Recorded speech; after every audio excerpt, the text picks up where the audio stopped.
Isaac Newton nació el 4 de enero de 1643 en Londres. Nació de forma prematura y se pensaba que no iba a vivir mucho tiempo. Sus padres eran campesinos y su padre murió antes de que Isaac pueda conocerlo. Cuando cumplió 3 años, su madre se volvió a casar con un ministro adinerado. Su padrastro no lo quería mucho y lo mandó a vivir con su abuela. Su abuela nunca le mostró mucho cariño y su abuelo terminó desheredándolo.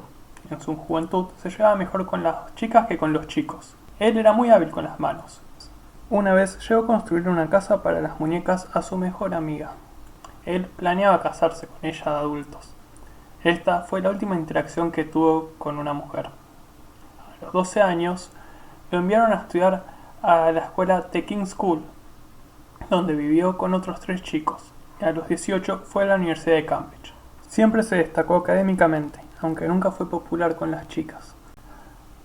Por otro lado, tenemos a Gottfried Wilhelm Leibniz. Él nació el 1 de julio de 1646, en Alemania.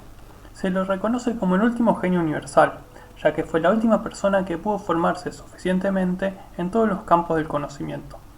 Realizó importantes contribuciones en muchas áreas de la ciencia, como metafísica, lógica, filosofía de la religión, así como también en la matemática, física, geología, historia y leyes.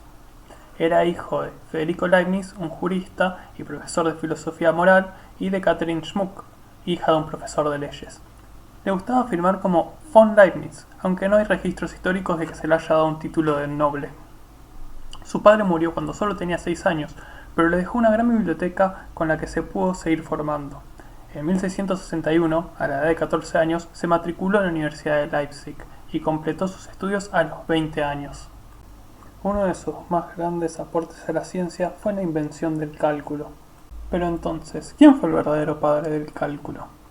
William Leibniz publicó sus descubrimientos en el libro Nova Methodus pro maximis et minimis, en latín Nuevo método para los máximos y mínimos, en 1684, donde presentó su notación y conceptos fundamentales del cálculo diferencial. Por su lado, Newton hizo su publicación en 1687 en su libro más conocido, Philosophiae Naturalis Principia Mathematica, 3 años después. A pesar de que Leibniz publicó primero, Newton decía que Leibniz le había robado a él sus ideas, solo que Newton nunca las había querido publicar ni mostrárselas a nadie y dejarlas ocultas en su escritorio. Es así como empezó una gran discusión. ¿Quién fue el verdadero inventor del cálculo? Ambos acumularon suficiente cantidad de logros a lo largo de su vida para poder acumular mérito y decir que es creíble que hayan sido el autor del descubrimiento. Por su lado, Newton llegó a describir la gravedad, describió las 3 leyes de movimiento, hizo un teorema de los colores en el espectro visible, hizo una ley de enfriamiento, expandió el teorema del binomio y trabajó en la Casa de la Moneda de Inglaterra. Por su lado, Leibniz, siendo considerado un genio universal, también tenía muchos logros a su favor.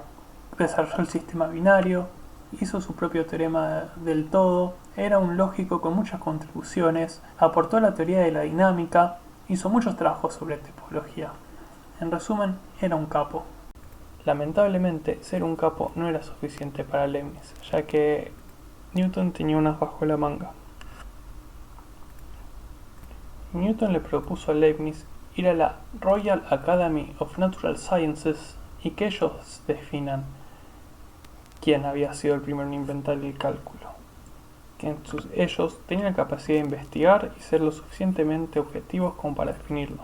Y Leibniz confiaba en que las mentes científicas de esta asociación estén de su lado, ya que él la había publicado primero. Lamentablemente,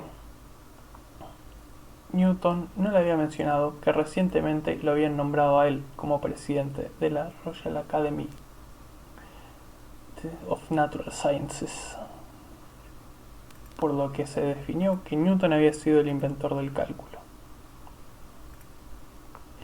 Él tenía mucha gente a su favor, como Robert Hooke, que a pesar de ser muy crítico de sus trabajos, había sido su profesor, Barrow, también profesor suyo, que terminó reconociendo que lo había superado, pidiéndole ayuda en muchas ecuaciones matemáticas, era amigo del filósofo John Locke, entre muchas otras personalidades de su época que lo respetaban.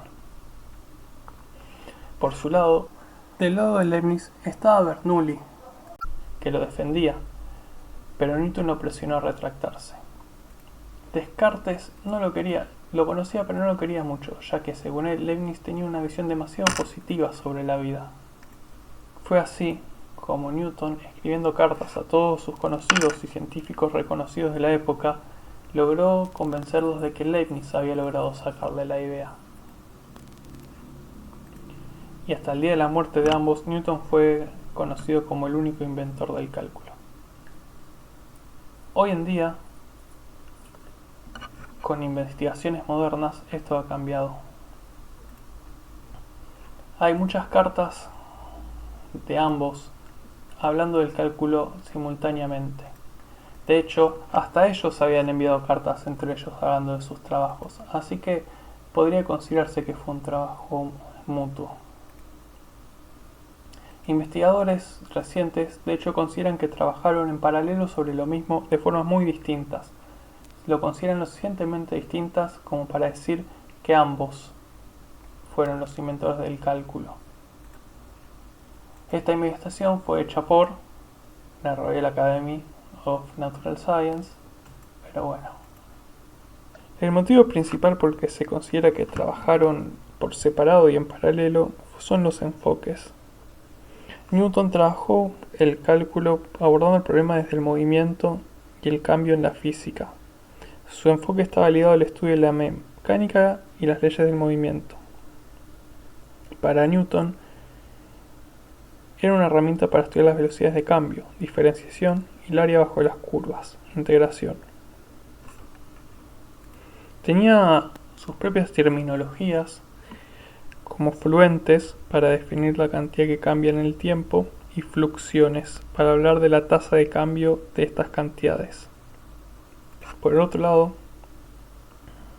Leibniz usó un enfoque desde una perspectiva más abstracta y simbólica, del lado de la geometría. Usó una notación que se le facilitaba el uso en las matemáticas puras y aplicadas. Veía el cálculo como una herramienta matemática general. Él introdujo las ideas de diferenciales e infinitesimales, representando cambios extremadamente pequeños. Su notación es la misma que se usa hoy en día, con el símbolo de una S larga y alargada para integrar y un dy sobre dx para la derivada.